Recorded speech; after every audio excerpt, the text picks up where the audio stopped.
말씀은 창세기 37장 12절로 17절까지 보겠습니다. 12절로 17절인데요. 한 절씩 서로 교독하겠습니다. 제가 먼저 12절 읽겠습니다. 그의 형들이 세겜에 가서 아버지의 양떼를 칠 때에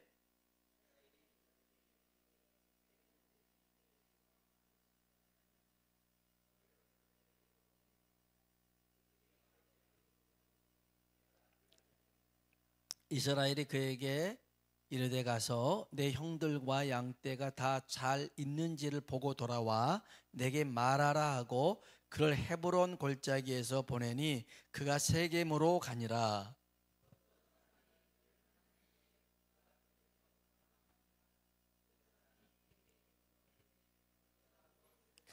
그가 이르되 내가 내 형들을 찾아오니 청하건대 그들이 양치는 곳을 내게 가르쳐 주소서. 이르되 그들이 여기서 떠났느니라. 내가 그들의 말을 들으니 도단으로 가자 하더라. 아니니라. 요셉이 그의 형들의 뒤를 따라가서 도단에서 그들을 만나니라. 아멘. 아멘. 서로 한번 인사할까요? 하나님의 은혜가 당신에게 임하기를 원합니다. 하나님의 은혜가 당신에게 임하기를 원합니다. 한 번 더 하나님이 당신에게 복 주시기를 원합니다.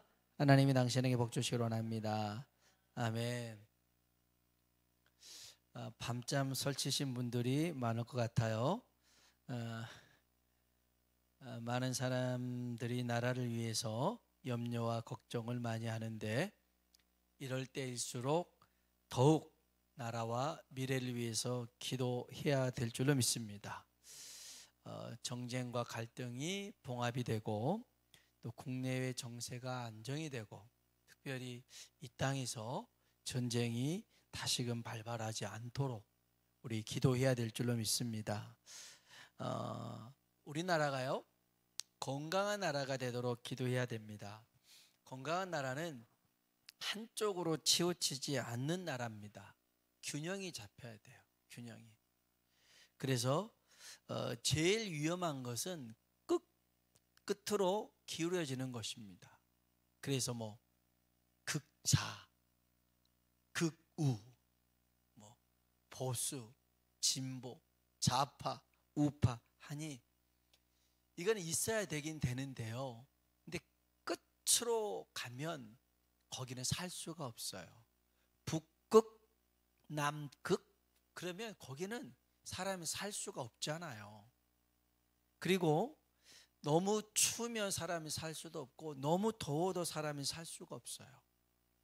그래서 우리나라가 뭐 보수도 있고 진보도 있지만 진보만 있어서는 안 돼요. 그러면 이거는 길어질 수밖에 없어요. 균형이 맞춰져야 되거든요. 보수만 있어서 안 돼요. 진보와 보수가 균형을 잘 맞춰서 있을 때 건강한 나라가 되거든요. 이렇게 우리나라가 건강한 나라가 될 수 있도록 함께 기도해 주시길 바랍니다. 우리가 창세기 37장을 중심으로 꿈꾸는 자 요셉 세 번째 시간을 갔는데요. 지난주에 하나님의 꿈을 이루는 요셉에게 약점이 있었다 얘기를 드렸어요. 형들의 잘못과 실수를 아버지 야곱에게 고자질하는 성숙하지 못한 모습이 요셉에게 있었죠. 여러분 실수와 허물을 들추는 곳에서는 하나님의 꿈을 이룰 수가 없어요. 덮는 곳에서 덮는 사람을 통해서 하나님의 꿈을 이루신 줄로 믿습니다. 허물을 들추는 사람이 아닌 덮어주는 사람이 복이 있습니다. 그래서 성경도요 베드로전서 4장 7절로 8절에 보니까 같이 한번 읽어볼까요? 만물의 마지막이 가까이 왔으니 너희는 정신을 차리고 근신하여 기도하라. 무엇보다도 뜨겁게 서로 사랑할지니 사랑은 허다한 죄를 덮느니라. 아멘. 만물의 마지막이 왔으니 근신해서 기도해야 되는데 기도보다 더 중요한 게 뭡니까? 서로 뜨겁게 뭐 하자고요? 사랑하자라는 거예요. 사랑은 허다한 죄를 뭐 하는 거예요? 덮는 겁니다. 없는 겁니다. 그런데 하나님이 요셉에게 꿈을 줬지만 그는 들춰내는 사람이었거든요. 고자질하는 사람이었거든요. 덮어주질 못했어요. 그래서 하나님이 이 요셉을 13년 동안 다듬어요. 훈련을 시켜요.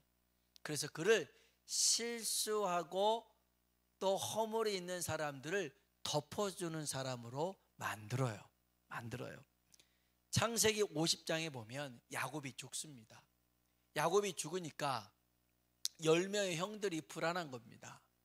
왜냐하면 요셉이 잘한 것은 그래도 아버지 야곱이 살아있으니까 자기들한테 잘한 것 같은데, 이제 야곱이 죽어버렸으니까 이제 형들이 혹시 요셉이 자기들에게 복수할까 봐 걱정이 되는 거였어요. 그래서 서로 말을 맞춥니다. 뭐라고 맞추냐면, 아버지가 돌아가시기 전에 유언하신 게 있어요. 형들이 잘못했어도 용서해 주라고 그랬어요. 우리를 그냥 종처럼 생각해 줘요. 그렇게 10명의 형들이 요셉에게 부탁을 합니다. 성경 한번 천천히 한번 읽어볼까요? 창세기 50장 15절부터입니다. 천천히 한번 읽어봅시다. 요셉의 형제들이 그들의 아버지가 죽었음을 보고 말하되, 요셉이 혹시 우리를 미워하여 우리가 그에게 행한 모든 악을 다 갚지나 않을까 하고 요셉에게 말을 전하여 이르되, 당신의 아버지가 돌아가시기 전에 명령하여 이르시기를, 너희는 이같이 요셉에게 이르라. 내 형들이 내게 악을 행하였을지라도 이제 바라건대 그들의 허물과 죄를 용서하라 하셨나니, 당신 아버지의 하나님의 종들인 우리 죄를 이제 용서하소서 하매, 요셉이 그들이 그에게 하는 말을 들을 때 아멘. 잠깐 거기까지만. 그 형들의 말을 들으니까 이 요셉이 눈물이 났어요. 너무 속상해서. 그런 게 아니었는데. 그래서 그 다음 읽어볼까요? 그의 형들이 또 친히 와서 요셉의 앞에 엎드려 이르되, 우리는 종들이니이다. 요셉이 그들에게 이르되, 두려워하지 마소서. 내가 하나님을 대신하리이까.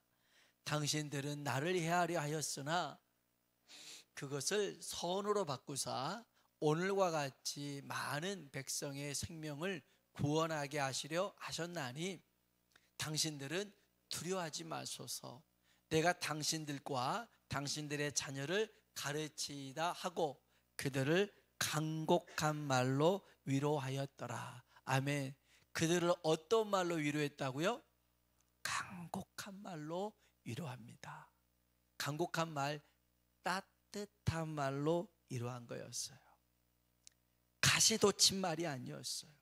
분풀이하는 말이 아니었어요. 이제 니들은 끝장났어. 이게 저주하는 말이 아니었어요. 죽이는 말이 아니었어요. 간곡한 말, 따뜻한 말은 살리는 말입니다. 위로의 말입니다. 소망의 말입니다. 오늘 우리들의 말이 이런 요셉과 같이 간곡한 말, 따뜻한 말을 할 수 있길 주의 이름으로 축복합니다. 지금 자꾸만 다른 사람의 실수나 잘못을 지적하고 들추고 있다면 아직 내 믿음이 성숙하지 못하다는 증거입니다. 우리 다 온전하지 못하니까 그럴 수 있죠. 그래서 날마다 하나님의 은혜가 필요한 줄로 믿습니다. 요셉이 바뀌어졌잖아요. 형제들의 그 실수를 고잘했던 사람이 그들의 허물을 다 덮어주는 사람이 됐어요. 하나님이 손 안에서 다듬어지니까. 오늘 우리가 그렇게 다듬어지길 주의 이름으로 축복합니다. 그런데 요셉이 이런 단점만 있었던 건 아니었어요. 그에게도 장점이 있었어요. 이 장점은 매우 중요한 겁니다. 이게 하나님의 꿈을 이룰 수 있었다고 해도 과언이 아닙니다. 그러면 요셉의 장점이 뭐냐? 하나님께서 세운 질서에, 권위에 순복하는 겁니다. 하나님께서 세운 권위에 순복하는 것. 그것은 요셉에게는 그 아버지의 권위에 순복하는 거였습니다. 야곱에게는 12명의 아들이 있었죠. 근데 10아들이 세겜에서 양들을 치고 있었습니다. 한날은 야곱이 요셉에게 형들의 안부를, 그리고 양떼들의 사정을 알아보라고 요셉을 세겜으로 보냅니다. 성경 한번 봅시다. 창세기 37장 12절로 14절입니다. 읽어볼까요? 그의 형들이 세겜에 가서 아버지의 양떼를 칠 때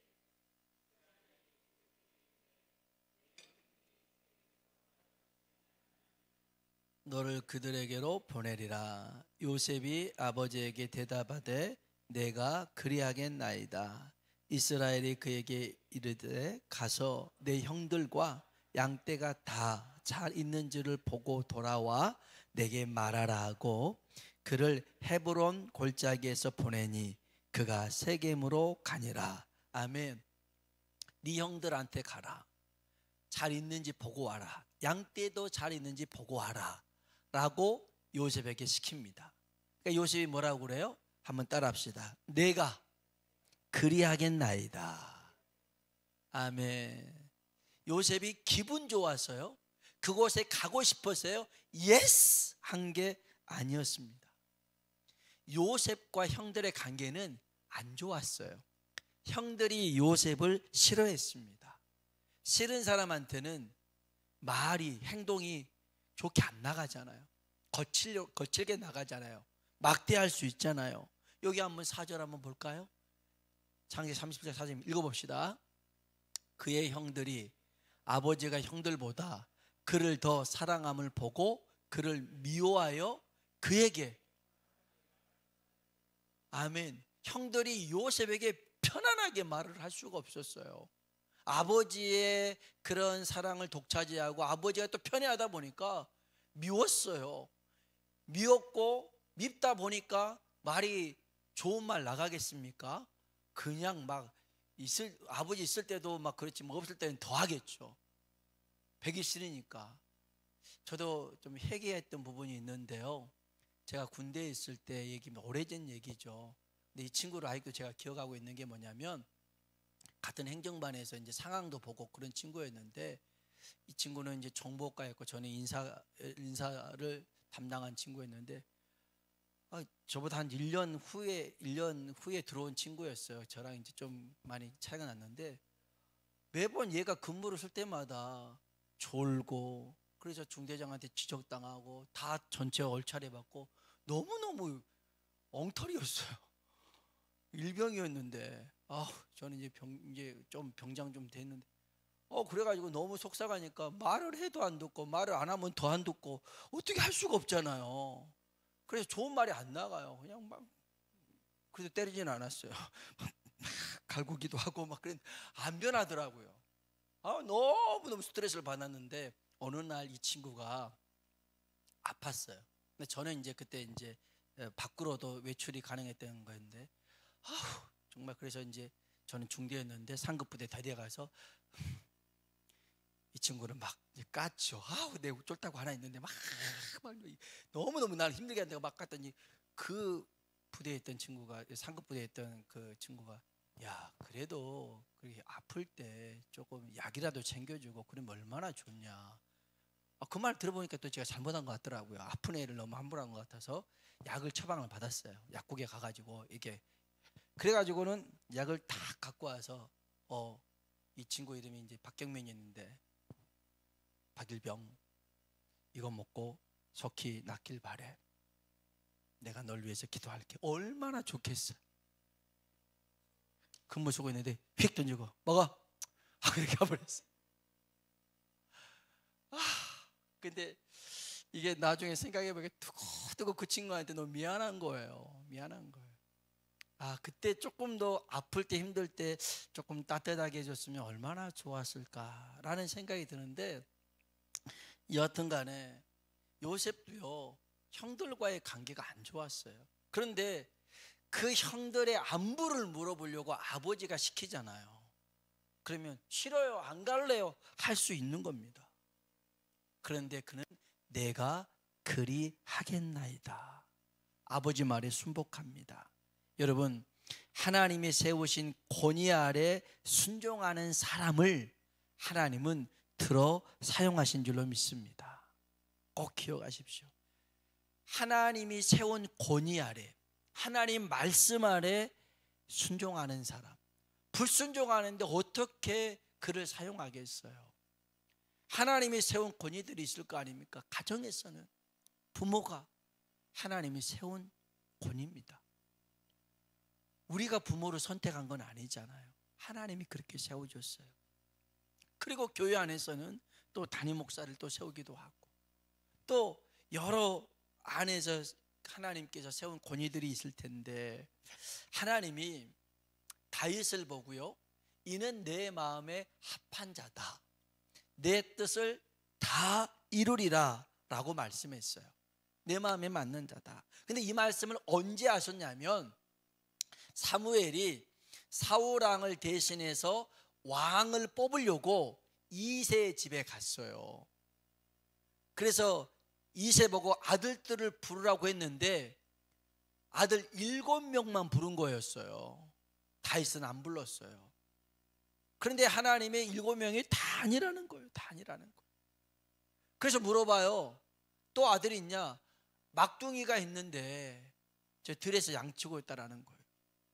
아버지가 안 부른 거예요, 다윗을. 왜요? 아버지가 봐도 얘는 깜이 아니야. 형들에 비해서 그냥 얘가 뭘 할 수 있는 그게 아니라고 생각해서 다윗을 무시해버렸어요. 무시해버렸어요. 어린 다윗이 상처를 받아요.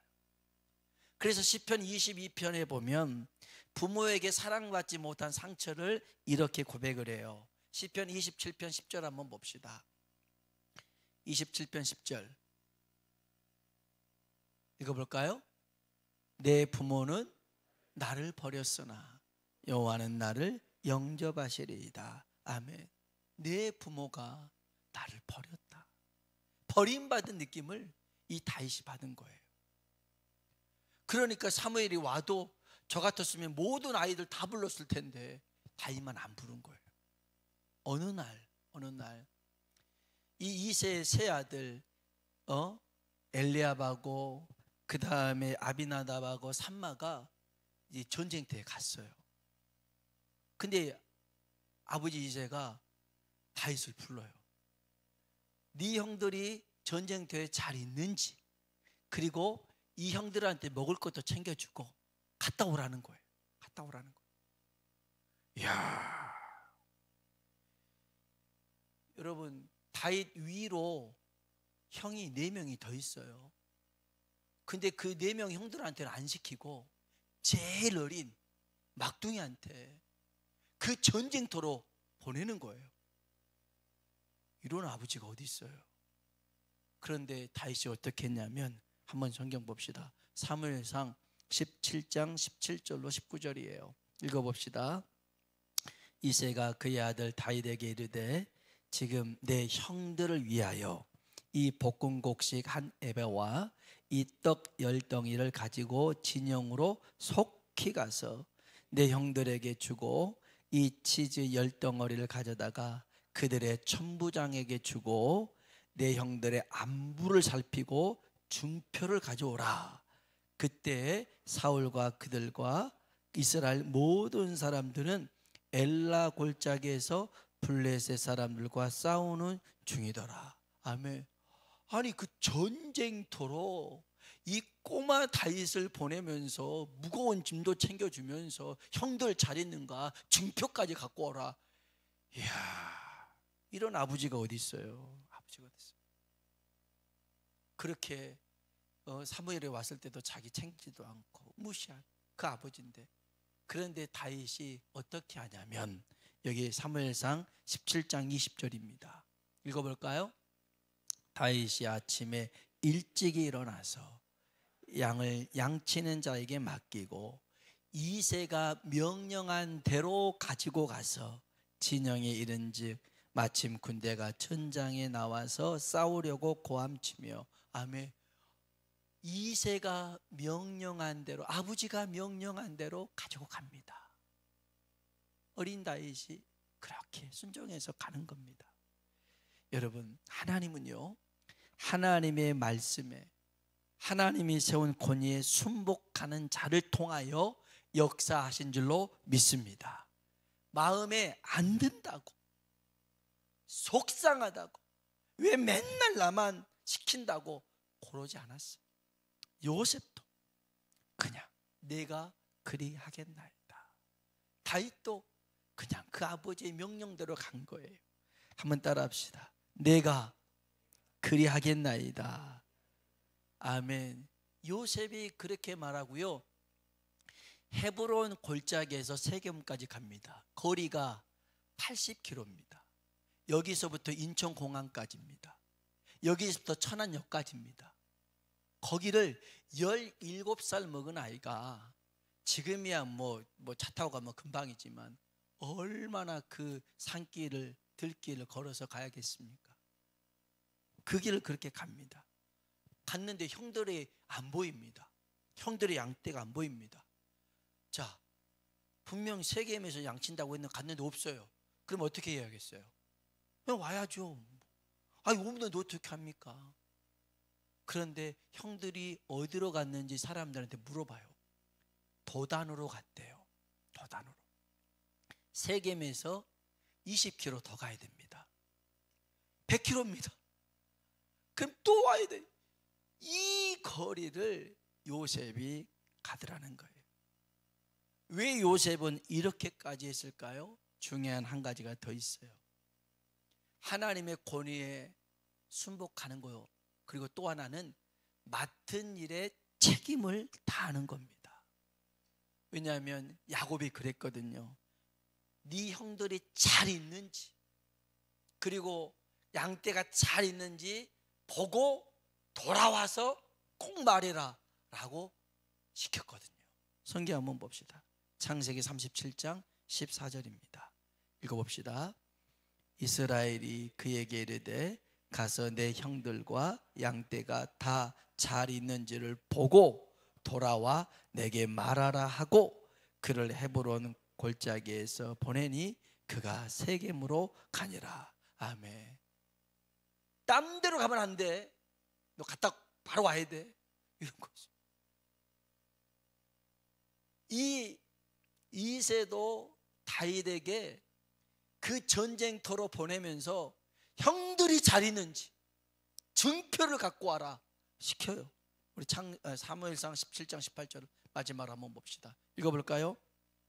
내 형들의 안부를 살피고 갔는지 안 갔는지 확인하겠다는 거예요. 이야, 그래도 요셉도 마찬가지고 다윗도 마찬가지고 그 아버지에게 순종해서요, 그 책임을 다 합니다. 다 해요. 아까 얘기했지만 요셉이 꿈을 꿨잖아요. 다윗이 기름 부음 받아서 하나님 뜻을 이룬다고 했잖아요. 무엇을 보고요? 그 하나님이 세운 질살의 권위 아래 순복하는 모습을 보고, 그리고 주어진 일에 끝까지 책임을 다하는 모습을 보고 하나님이 그렇게 역사하시더라는 거예요. 하나님이 우리에게 일을 맡기실 때가 있어요. 물론 5달란트일 수도 있고 2달란트일 수 있고 1달란트 있을 수 있어요. 각자 재능에 따라 다르니까요. 어떤 사람은 찬양을 잘해요. 어떤 사람은 뭐 만지는 거 고치는 걸 잘해요. 각기 달라요. 그 부르심 속에서 우리가 해야 될 게 뭡니까? 맡은 자들에게 구할 것은 뭐라고요? 충성입니다. 끝까지 책임을 다하는 거예요. 그럴 때 하나님이 그를 통해서 하나님의 꿈을, 하나님의 뜻을 이루어 가신 줄로 믿습니다. 오늘 우리 교회가, 우리들이 특별한 것 없어도 하나님이 말씀하실 때 아멘하고 순종하고, 하나님이 세운 질서와 권위 아래 순복하고, 맡겨주신 일이라면 끝까지 책임을 다하는 저와 여러분이 되길 주님의 이름으로 축원합니다.